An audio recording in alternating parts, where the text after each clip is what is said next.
اور وہ ان دونوں صورتحال کا سامنا کرنے کے لیے تیار نہیں تھا۔ بس چند منٹ لگے تھے اسے جنون میں مبتلا ہونے کے لیے۔ اس کے بعد وہ نہیں جانتا تھا کہ کس طرح ان لوگوں کے شکنجے سے نکلتا وہ اندھا دھند ان سے دور بھاگا تھا۔ گہری تاریکی اور اونچی خاردار جھاڑیوں نے اس کا ساتھ دیا تھا۔ اس نے پلٹ کر کسی کو دیکھنے کی کوشش نہیں کی تھی، بس ناہموار راستوں کو پھلانگتا بھاگتا جا رہا تھا۔ اندھیرا اس قدر تھا کہ 2 ہاتھ کے فاصلے پر بھی کچھ دیکھنا مشکل تھا۔ بہت وقت گزرنے کے بعد اسے لگا تھا کہ وہ خطرے سے نکل چکا ہے، اب آزاد اور محفوظ ہے۔ اسے چند لمحوں کے لیے رک کر اپنے زخمی پیروں کا جائزہ لینا چاہیے۔ اسے کچھ لمحے آرام کی ضرورت تھی۔ ابھی وہ رکنے کا ارادہ کر ہی رہا تھا جب یکدم پیروں کے نیچے زمین کا سلسلہ ختم ہوا تھا۔ پتھروں سے ٹکراتا اس کا وجود بہت نیچے کہیں لڑھکتا جا رہا تھا۔ اپنی ٹوٹتی ہڈیوں کی کڑکڑاہٹیں وہ سن سکتا تھا۔ بھاری پتھروں کی گڑگڑاہٹیں اس کے تعاقب میں آ رہی تھیں۔ دوسرا دن۔ گھپ اندھیرے میں جانے کہاں سے روشنی کی ایک لکیر داخل ہوتی تاریک پردے پر پھیلتی جا رہی تھی۔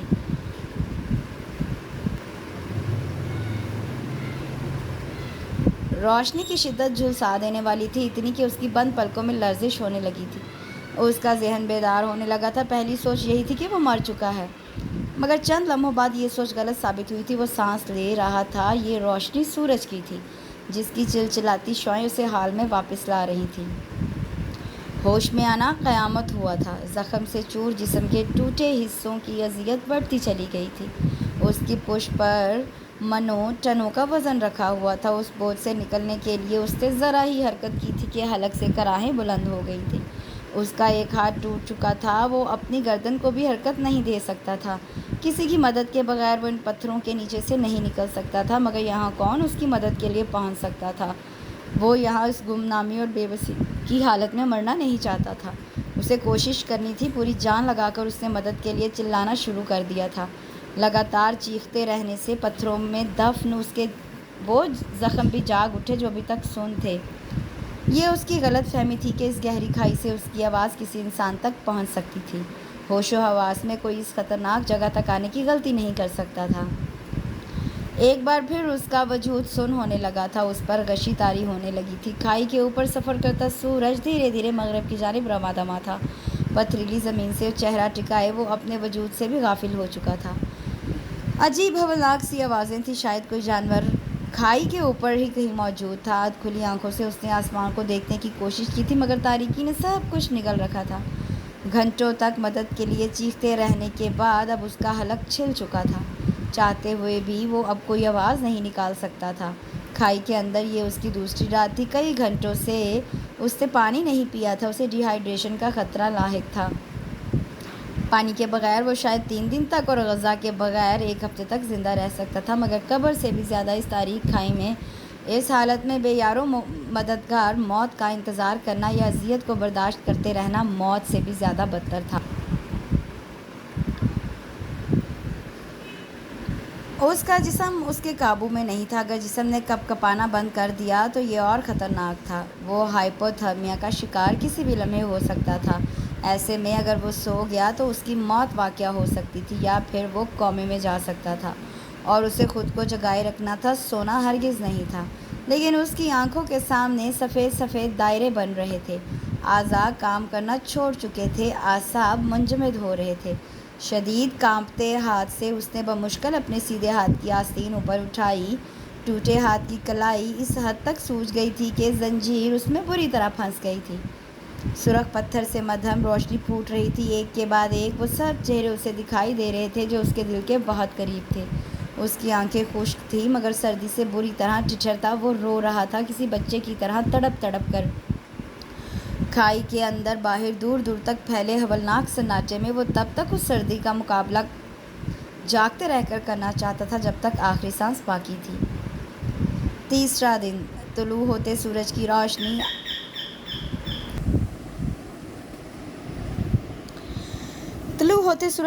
اب آہستہ آہستہ اس کھائی کی طرف بڑھ رہی تھی جس کی گہرائی میں اس کا وجود ساکت و جامد تھا۔ تیز شعاعیں کھائی کے اندر تک اتر آئی تھیں، مگر وہاں موجود مایوسی کی تاریکی کو دور کرنے میں ناکام رہی تھیں۔